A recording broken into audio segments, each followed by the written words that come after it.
Allons au fond des choses. Ah, ça, c'est très intéressant. Puis c'était donc mauvais, puis c'était donc épouvantable. Qu'est-ce que tu fais là? Moi, juste pour être le trouble-fête, là.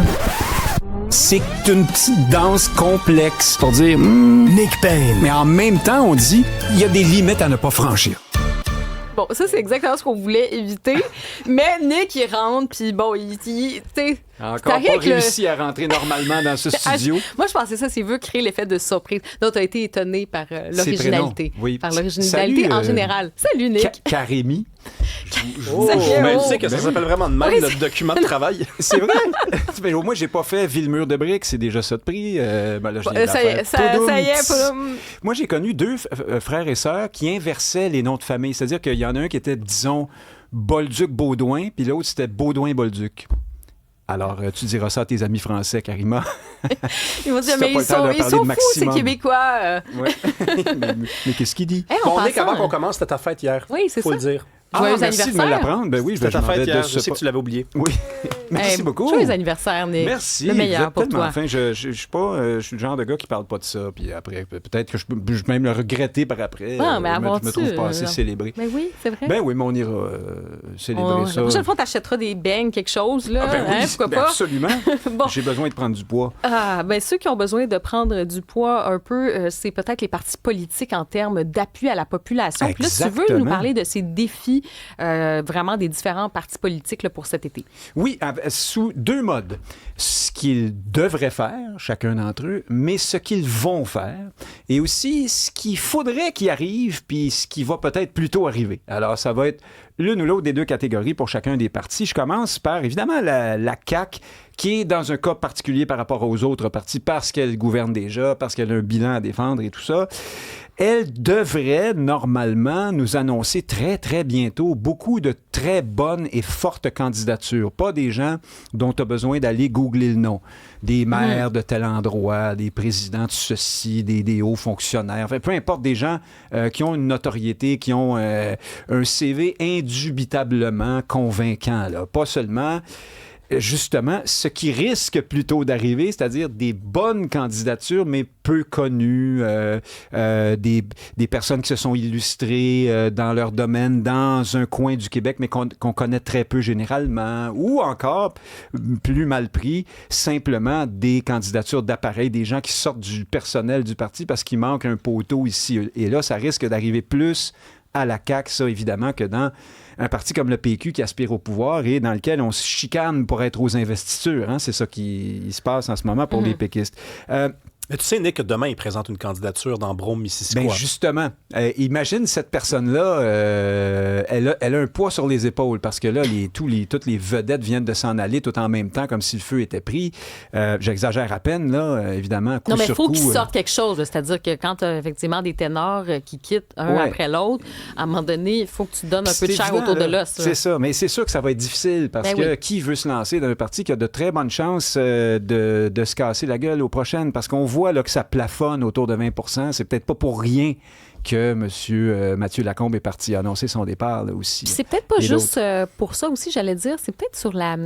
Tu sais, exemple, les libéraux, les péquistes, parce que tu as comme une ligne. Tu peux y aller vraiment par une sorte de conviction profonde, de dire, voilà. je suis fédéraliste, donc le parti, je pense, qui défend le mieux le fédéralisme, ben c'est le Parti libéral. Ah, je suis souverainiste, donc la cause est tellement forte que l'identification au parti est claire. Dans le cas de la CAQ, Quel est le programme? quel est le projet? Tu sais, l'autonomiste, ça, puis on voit, c'est une coalition. Christine Fréchette, y a-tu de la place? T'es Ouais. un peu souverainiste, pas souverainiste. Tu sais, il y a ça aussi peut-être qui rend la chose plus Absolument. difficile. Puis en terminant sur la CAQ, ce qu'on peut souhaiter à Mme Fréchette, c'est le moins possible d'ex qui se vident le cœur dans les journaux comme Éric Kerr ou M. Dubé. Puis ça risque d'arriver aussi, peut-être encore. Ben, c'est l'heure des bilans, hein, c'est ça. Parti libéral, il faudrait, comme le suggèrent tous les commentateurs, reconnecter avec les francophones. Ça n'arrivera probablement pas. On va plutôt reconnecter peut-être par la négative avec les francophones, c'est-à-dire dire, nous, on ne fera pas de référendum. Parce que Charles Milliard a eu beau dire, moi, je ne serai pas le candidat qui ne fait que s'opposer au référendum, je vais proposer un projet positif.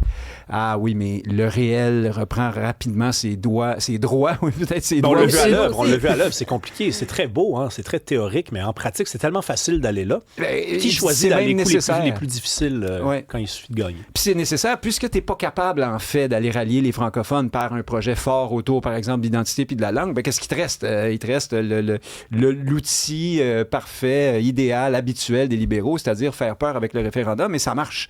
Il n'y a pas grand monde, manifestement, selon les derniers sondages, et même les sondages depuis plusieurs années, qui a envie follement d'aller en référendum. Alors, ils vont jouer beaucoup là-dessus.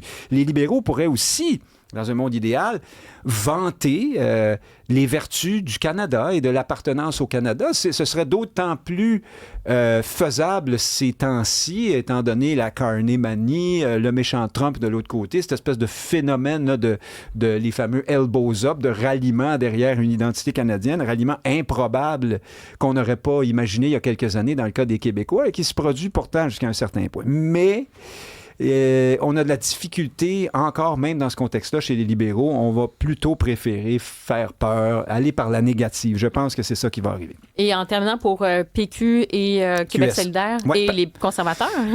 Les péquistes, alors c'est un peu le miroir des libéraux. Ils devraient parler d'indépendance dans un monde normal, puisque c'est un parti indépendantiste. Mais les péquistes sont installés depuis de nombreuses générations dans toujours le même processus. On lâche la bombe. Nous sommes indépendantistes, nous allons faire un référendum. Puis ensuite, quand les élections arrivent, qu'elles soient partielles ou générales, on essaie de désamorcer la bombe en disant « Non, mais là, on va d'abord faire un bon gouvernement, puis ensuite, nous verrons. » Il y avait encore une pub récemment des péquistes là, très, très parlante là-dessus qui disait « Bien se gouverner, c'est aussi construire de la fierté » ou quelque chose comme ça. Là, on a tous compris ce que ça veut dire. Ça veut dire « Votez pour nous pour avoir un bon gouvernement d'abord. » Donc...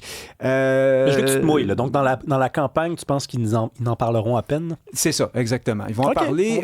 Saint-Pierre Plamondon va rester un indépendantiste convaincu qui va être cohérent sur cette question-là, mais ça ne sera pas... On va autant que possible essayer de parler d'autres choses quand même. Ce vieux réflexe-là revient pour les péquistes. Et je termine parce que je vois qu'on manque de temps pour Québec solidaire. J'oublie, par contre, les conservateurs qui sont dans un cas particulier, sont dans la région de Québec. Éric Duhaime devrait vouloir professionnaliser son parti. Ce qui va probablement plutôt arriver, c'est qu'il va devoir se défendre de quelques candidatures farfelues ici et là parce qu'il n'est pas probablement encore rendu assez intéressant pour des candidatures fortes, justement parce qu'il est confiné à la zone de la ville de Québec. Peut-être quand même que là-bas, il va arriver à aligner une brochette intéressante. C'est un parti qui est en progression, qui est à surveiller les conservateurs, notamment pour les péquistes là, dans la région de Québec, qui sont rendus loin derrière eux selon les derniers sondages. Et Québec solidaire. Alors, Québec solidaire devrait nous parler du coût de la vie, du pouvoir d'achat, du portefeuille, du logement, de l'achat d'une première propriété. Ils vont probablement le faire, ils ont essayé de le faire, mais ce qui risque d'arriver davantage, c'est qu'ils vont porter le kéfier, ils vont nous parler de la Palestine et ils vont nous dire que le Parti québécois est raciste. Pourquoi? Parce que ça marche et ça marche pour rallier le noyau dur de Québec solidaire, qui n'est pas très grand, mais dont on a bien besoin en ce moment parce que QS peine même à aller chercher ces gens-là. Là, à 8 %, il leur manque encore du monde. Merci, Nick. Salut. À lundi.